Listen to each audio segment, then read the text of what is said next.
बॉलिवूडचा महानायक आणि महाराष्ट्राच्या राजकारणातील प्रभावशाली नेता अमिताभ बच्चन आणि बाळासाहेब ठाकरे हे दोघे आपापल्या क्षेत्रातील मातब्बर नेतृत्व असले तरी त्यांच्यात एक खास मैत्रीपूर्ण संबंध होते. पण प्रश्न असा निर्माण होतो की बाळासाहेब ठाकरे यांनी अमिताभ बच्चन यांचे एवढे समर्थन का केले? त्यांच्यात फक्त वैयक्तिक मैत्री होती का यामागे काही वेगळे मोठे कारण होते? चला तर हा किस्सा जाणून घेऊया. मी अभिषेक मोरे आणि तुम्ही पाहत आहात देटाळी.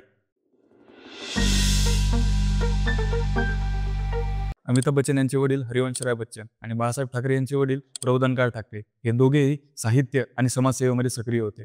बच्चन आणि ठाकरे कुटुंब यांच्यामध्ये जुनी ओळख होती. ती पुढे चालून मैत्रीमध्ये परिवर्तित झाली.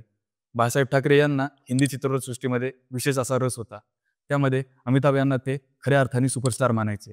त्यामुळे अमिताभ बच्चन आणि बाळासाहेब ठाकरे यांच्यामध्ये मैत्रीपूर्ण संबंध प्रस्थापित झाले.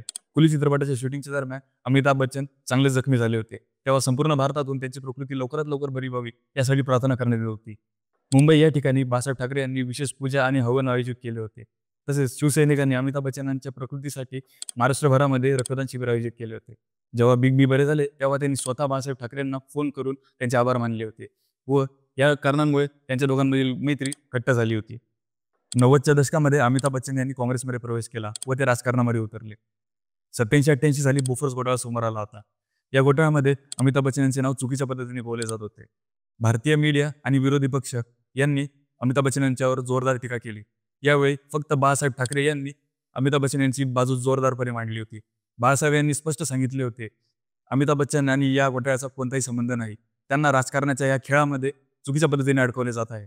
यानंतर अमिताभ बच्चन यांनी राजकारणातून संन्यास घेतला व ते आपल्या चित्रपट सृष्टीकडे परत वळाले. 2000च्या दशकात अमर सिंग आणि बच्चन कुटुंबीय यांच्या विरोधात राजकीय हल्ले होत होते. तसेच उत्तर भारतीय कलाकारांनाही काही लोकांकडून टीकेला सामोरे जावे लागत होते. 2008 साली राज ठाकरे यांनी अमिताभ बच्चन यांच्यावर टीका केली होती. तेव्हा भक्कमपणे बाळासाहेब ठाकरे त्यांच्या पाठीशी उभे होते. ते म्हणाले होते अमिताभ बच्चन यांना महाराष्ट्राबाहेर कोणीही काढू शकत नाही. ते आमचे मान्यवर आहेत. 17 नोव्हेंबर 2012 रोजी बाळासाहेब ठाकरे यांचे निधन झाले होते. संपूर्ण महाराष्ट्र शोकसागरात बुडाला होता. अमिताभ बच्चन स्वतः मातोश्रीवर जाऊन त्यांनी बाळासाहेब ठाकरे यांना श्रद्धांजली वाहिली होती. त्यांनी त्यांच्या ब्लॉगमध्ये लिहिले होते मी माझा मोठा भाऊ गमावला आहे. बाळासाहेब ठाकरे हे केवळ नेते नसून तर ते एक आधारस्तंभ देखील होते. त्यांच्या अंतिम यात्रेमध्ये अमिताभ बच्चन स्वतः उपस्थित होते व संपूर्ण काळ त्यांच्या डोळ्यातून अश्रू येत होते. बाळासाहेब ठाकरे आणि अमिताभ बच्चन यांच्यातील हे नाते केवळ सिनेमा आणि राजकारणापुरते मर्यादित नव्हते. ही एक खऱ्या अर्थाने निष्ठेची आणि सन्मानाची मैत्री होती. जेव्हा संपूर्ण देश अमिताभ बच्चन यांच्या विरोधात उभा होता तेव्हा केवळ फक्त बाळासाहेब ठाकरे त्यांच्यासोबत उभे होते. तुम्हाला काय वाटते? अशी निष्ठावान मैत्री आजच्या काळामध्ये बघायला मिळते का? तुमचे मत आमच्या कमेंट सेक्शनमध्ये नक्की सांगा.